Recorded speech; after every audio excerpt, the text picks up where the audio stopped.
Assalamualaikum warahmatullahi wabarakatuh.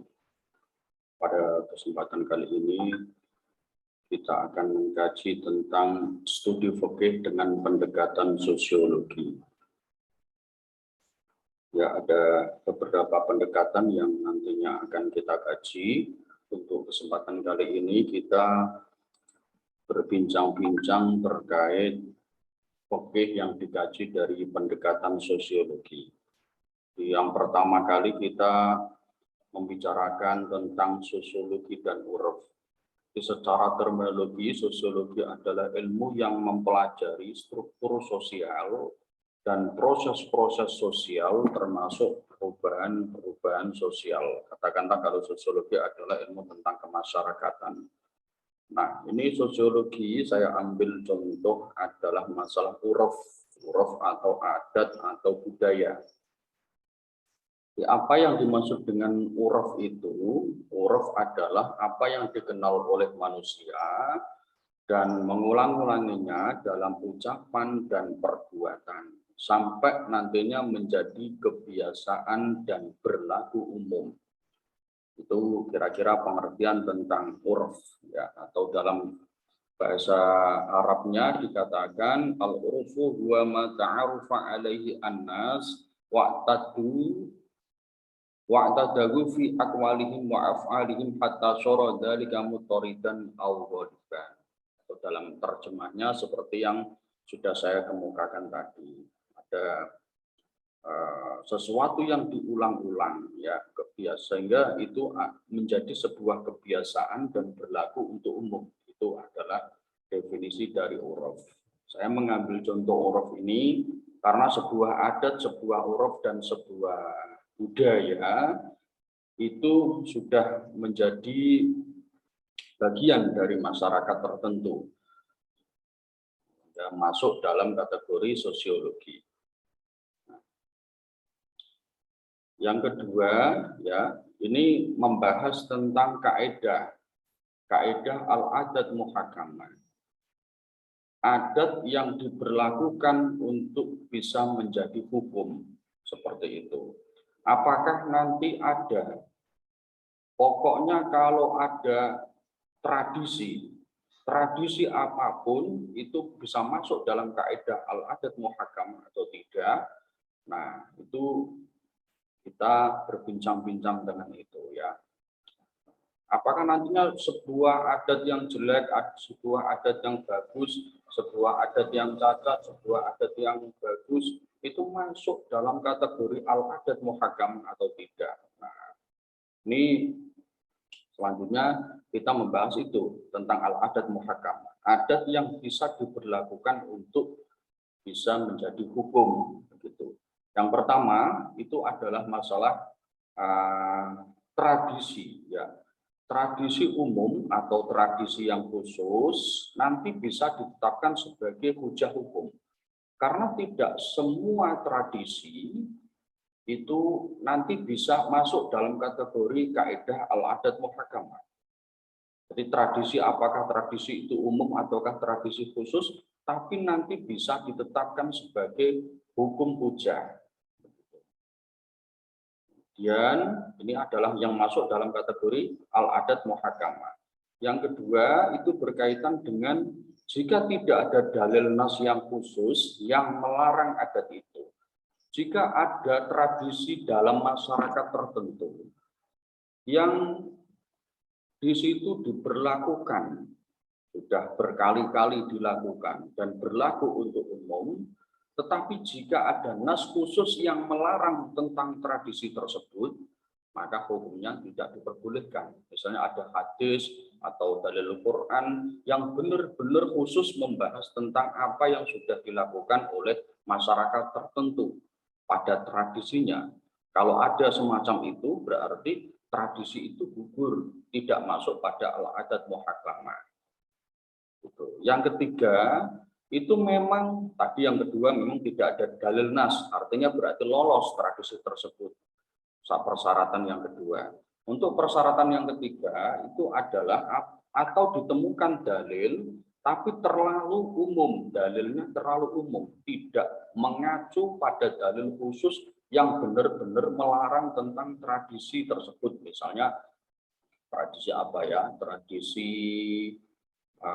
yang dikatakan jorok atau tradisi apa yang benar-benar itu mendolimi seseorang atau menyakiti seseorang, ataukah ada perbuatan dolim terhadap lingkungan atau terhadap hewan, nah itu tidak diperbolehkan.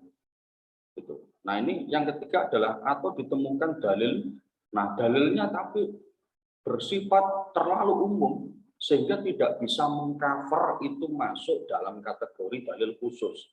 Kalau ada dalil khususnya jelas itu tidak diperbolehkan. Ada dalil yang sifatnya umum, Al-Quran atau hadis, tapi tidak terkhusus mengacu pada pelarangan tradisi yang sudah dilakukan. Itu maka dalil ini yang terlalu umum itu tidak bisa mematahkan adat. Adat yang berlaku berarti masih bisa diberlakukan. Artinya itu tidak menabrak dari nas Al-Quran dan hadis, ya, tidak berseberangan dengan syariat. Seperti itu. Kemudian, nah ini tentang syarat-syarat adat itu bisa diterima atau tidak. Ya, apakah semua adat yang baik atau buruk itu bisa diterima atau tidak? Ini syaratnya, ya. Yang pertama, tidak bertentangan dengan syariat. Jelas kalau ada adat tertentu, kebiasaan masyarakat tertentu bertentangan dengan syariat, nanti adat tersebut tidak bisa diberlakukan sebagai hukum syariat. Misalnya apa? Misalnya ini tadi, kalau kita lihat di beberapa informasi itu, ya, misalnya ada orang di adat tertentu di daerah tertentu, di kota tertentu, di negara tertentu. Itu misalnya kalau kita lihat di beberapa YouTube itu, ya, informasi di YouTube itu misalnya ada perempuan ini merupakan korban dari pemerkosaan. Jadi korban dia korban. Tetapi justru malah perempuan yang jadi korban pemerkosaan ini malah dihukum. Nah itu namanya kan tidak. Tradisi adat semacam itu kan bertentangan. Loh, dia itu jadi korban kok malah dihukum. Ini kan namanya sudah terkena musibah 2 kali. Nah, misalnya juga kalau kita lihat nenek-nenek moyang kita dulu, ya, sebelum Islam datang itu, mereka misalnya memberlakukan tradisi ingkungan itu adalah dengan daging manusia, bukan daging hewan yang seperti sekarang. Sehingga tradisi yang semacam itu, ada tradisi ingkungan, mereka itu mereka itu membuat lingkaran dengan telanjang, kemudian itu mereka memakan daging manusia. Nah, tradisi-tradisi itu adalah tradisi yang berseberangan dengan syariat, dengan akidah, sehingga datanglah Wali Songo ini, diantaranya adalah Sunan Bonang, yang merubah tradisi yang jelek tersebut, tradisi yang melanggar syariat, yang tidak sesuai, itu akhirnya dirubah menjadi tradisi yang ala-ala Islami. Model-model tradisi tersebut dirubah menjadi tradisi yang Islami, yang asalnya daging manusia dirubah menjadi daging hewan saja, ya begitu. Kemudian dengan membaca mantra iblis, mantra setan diganti dengan tradisi membaca kalimat-kalimat yang baik, kalimat-kalimat thayyibah, tahlil, kemudian subhanallah dan lain-lain, ya. Seperti itu. Terus tidak menimbulkan mafsadah dan menghilangkan kemaslahatan. Jelas kalau tradisi tertentu di masyarakat tertentu itu menimbulkan mafsadah dan menghilangkan kemaslahatan. Ini jelas tidak sesuai dengan kaidah al-adat muhakkamah. Tidak berlaku untuk kaidah al-adat al-muhakkamah, al-adat muhakkamah tadi. Jadi kalau misalnya tadi seorang perempuan menjadi korban pemerkosaan, lantas dia itu dihukum, maka itu malah menjadi 2 kali. Ya, ada pemberlakuan adat di masyarakat tertentu seperti itu. Malah justru orang yang melakukan tindakan asusila ini yang laki-laki itu malah tidak mendapat hukuman apa-apa. Ya, tidak mendapat hukuman apa-apa. Yang perempuan juga menjadi korban, lantas masyarakat tertentu itu, adat tertentu memberlakukan hukuman untuk si perempuan yang menjadi korban. Nah, itu kan malah menimbulkan mafsadat bagi perempuan tersebut dan menghilangkan kemaslahatan. Justru yang bagus secara keadilan itu kan berarti dari si laki-laki harus diadili, bukan yang perempuan malah yang diadili, ya kan? Yang laki-laki yang diadili sudah berbuat seenaknya sendiri, kok malah yang perempuan itu yang mendapat mendapat mafsadah 2 kali. Terus telah berlaku pada umumnya Muslim. Mayoritas masyarakat misalnya memang kita ketahui antara adat Indonesia dengan adat misalnya dengan Timur Tengah, dengan orang-orang Arab itu jelas berbeda. Muslim yang ada di Indonesia dengan Muslim yang ada di Jepang, Korea, di masyarakat tertentu, di negara-negara tertentu itu juga beda. Seperti itu. Nah, ini telah berlaku pada umumnya masyarakat Muslim. Gitu.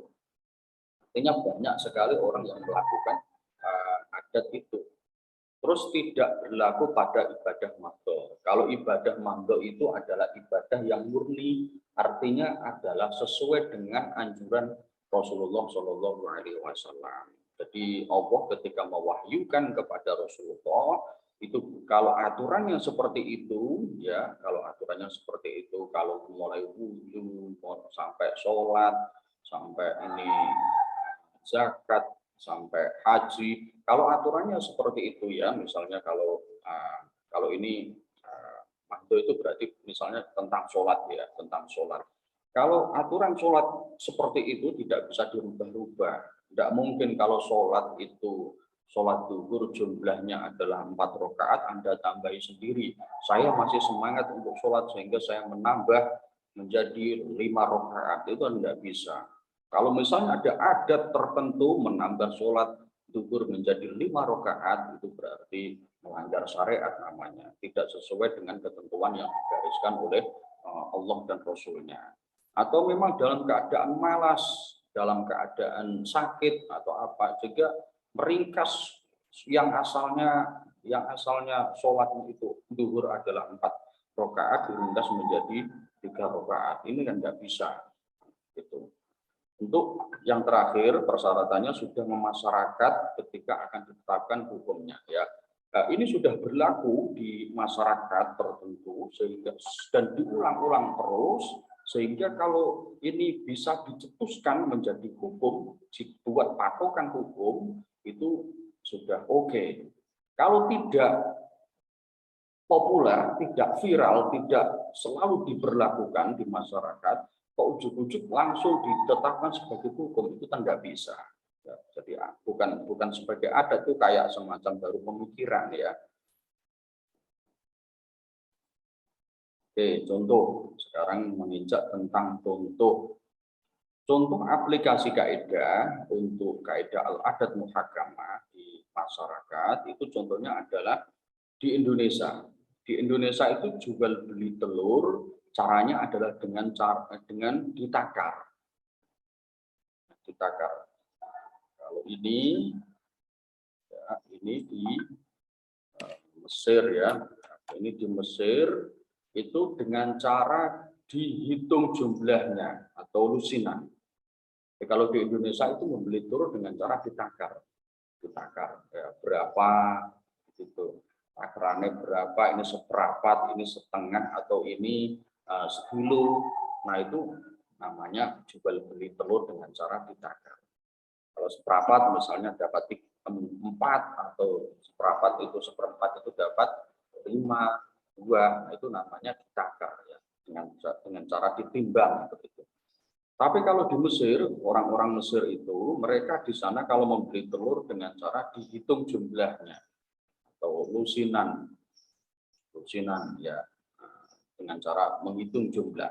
Nah, antara Indonesia dan Mesir itu masing-masing sudah punya corak tradisi tersendiri-sendiri, maka tidak bisa disamaratakan. Tapi masing-masing negara, masing-masing daerah, masing-masing masyarakat tertentu punya tradisi masing-masing, begitu ya, tradisinya sendiri-sendiri. Untuk selanjutnya, misalnya adalah tentang tradisi upah jasa. Tentang tradisi upah jasa pada makelar atau perantara dalam transaksi itu, apakah transaksi jual beli rumah, ataukah transaksi tanah, ataukah transaksi sepeda motor dan lain-lain, dengan pembagian misalnya adalah 2,5% atau pembagiannya adalah sesuai dengan perjanjian antara yang punya dengan yang perantara atau makelarnya. Dan kalau kita lihat itu ya, tapi ini harus sesuai perjanjian ya. Atau kadang-kadang itu mereka, kalau di Indonesia itu kadang-kadang misalnya jual beli sepeda motor misalnya. Jual beli sepeda motor ini misalnya dari yang punya sepeda motor itu menawarkan, ini tolong misalnya Pak Ahmad sebagai perantara atau makelar. Pak Ahmad, ini saya minta tolong kamu, tolong jualkan sepeda motorku.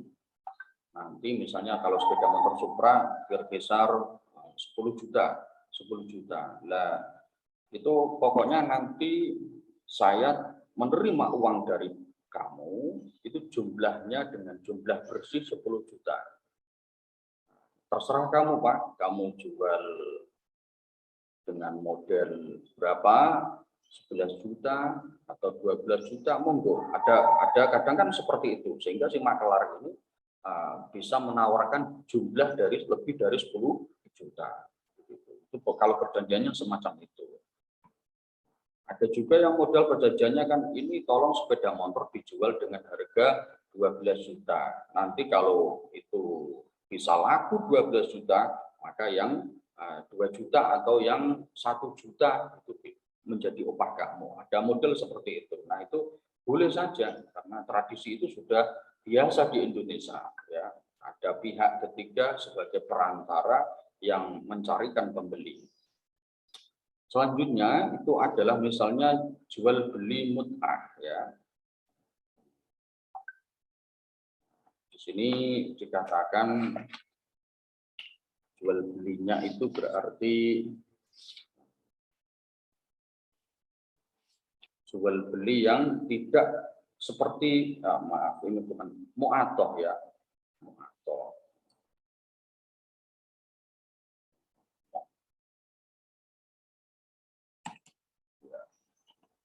Jual beli mu'atoh itu adalah jual beli di mana antara si pembeli dan si penjual ijab kabulnya itu secara tanpa ada ijab kabul lisan ataupun tulisan. Kalau menurut jual beli, syarat-syarat jual beli, rukun-rukun jual beli nanti itu harus ditemukan yang namanya ijab dan kabul. Ijab ini dari pembeli, kabul dari si penjual. Jadi masing-masing itu adalah ada unsur ijab dan kabul. Tapi jual beli mu'atoh bukan seperti itu.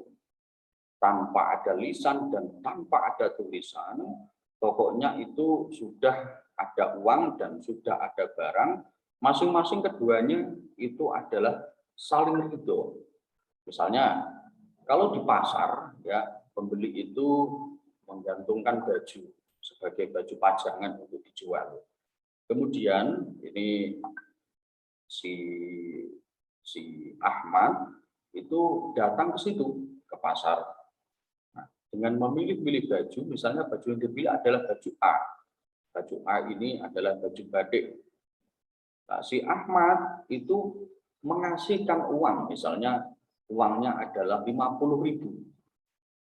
Ternyata kalau penjualnya, si Umar, penjual, ini si Umar penjual, Pak Umar ini tidak rela, maka dia akan menggeleng-gelengkan kepala atau memberikan isyarat dengan menggunakan tangan. Tidak boleh, belum boleh.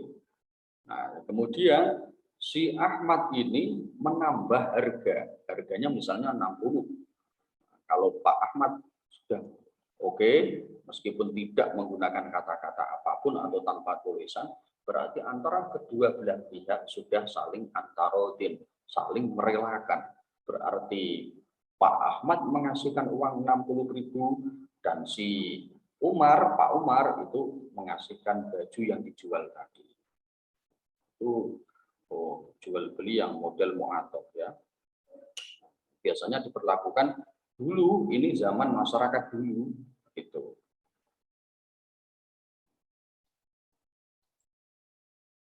Nah, sekarang contoh studi pendekatan sosiologi dari uruf ya. Uruf saya kasih contoh uruf yang nyeleneh ini atau uruf yang aneh. Nah, dalam hal ini itu berarti melibatkan beberapa unsur ini. Yang pertama, kebiasaan meminjam sabun atau pensil, sabun ataukah pasta gigi, ataukah pensil, ataukah ballpoint. Kebiasaan itu sudah biasa diberlakukan di pesantren ataupun di kos ataupun di kontrakan atau di basecamp yang dihuni oleh beberapa orang.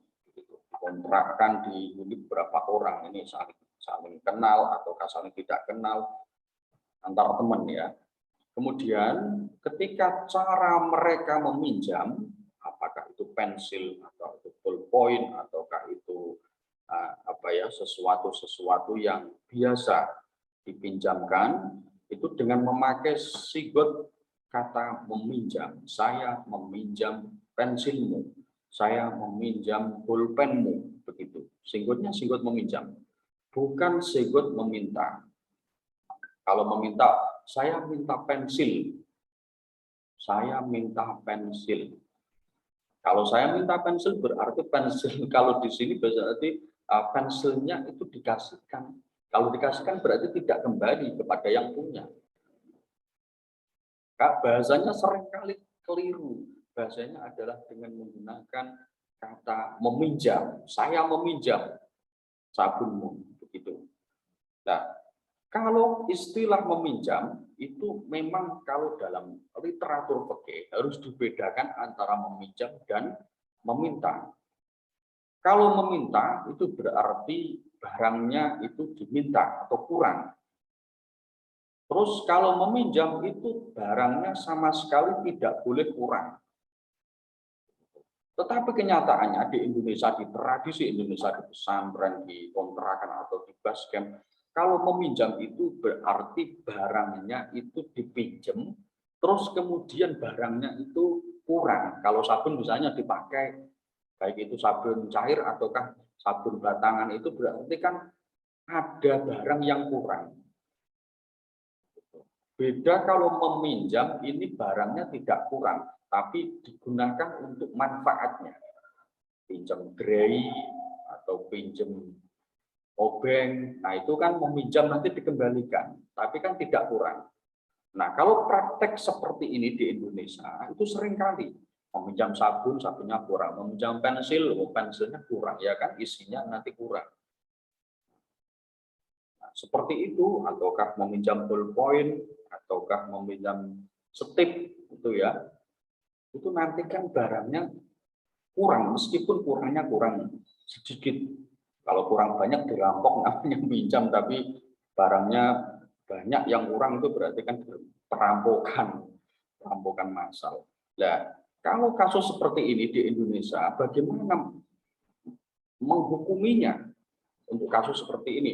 Padahal kalau literatur fikih itu ya harus jelas meminjam-minjam, meminta-minta. Kalau di sana di Arab itu beda tradisinya dengan di Indonesia. Ya, mereka jelas menggunakan. Kalau minta ya minta, kalau pinjam pinjam. Kalau pinjam pensil berarti pensilnya itu tidak bisa meminjam pensil, tapi harus meminta pensil. Seharusnya dalam fikih seperti itu. Nah, bagaimana fikih ini menanggapi fenomena masyarakat Indonesia yang sudah mengakar kuat seperti itu bagaimana tradisi meminjam tapi barangnya kurang. Nah, di sini tetap dihukumi sah dan boleh. Maka hukumnya tetap sah dan boleh. Karena yang dimaksud dari orang yang meminjam tadi, ya meminta itu. Meminta. Kalau meminta sabun, ya dengan kalau saya minta sabun. Kalau minta sabun, sepertinya kok terlalu kaku, terlalu gimana? Menabrak adat. Begitu. Kalau meminta sabun berarti ya sabun batangan satu diminta semua. Tidak dikembalikan lagi, itu sepertinya kan agak gimana, tidak sesuai dengan adat yang berlaku, agak aneh. Padahal aslinya yang benar seperti itu, yang benar kan meminta. Maka yang meminjam ini dalam arti dia itu punya maksud meminta, dan orang yang dipinjami ini dia juga paham, maksudnya adalah dia meminta, bukan meminjam. Karena bahasa meminjam itu harus dikembalikan tanpa ada kurang sedikit pun. Nah, karena apa? Itu karena sudah menjadi kebiasaan masyarakat Indonesia yang baik di sana, di sini, di Jawa, biasa ya namanya. Nah, barang hal ini itu bahasanya adalah meminjam, bukan meminta. Nah, itu saja. Terima kasih untuk pembahasan kita kali ini berkaitan dengan sosiologi atau kemasyarakatan, interaksi antar sesama manusia, antar sesama tetangga dan sesama saudara, baik itu saudara muslim atau saudara non muslim. Ya, terima kasih. Itu saja dari saya. Assalamualaikum warahmatullahi wabarakatuh.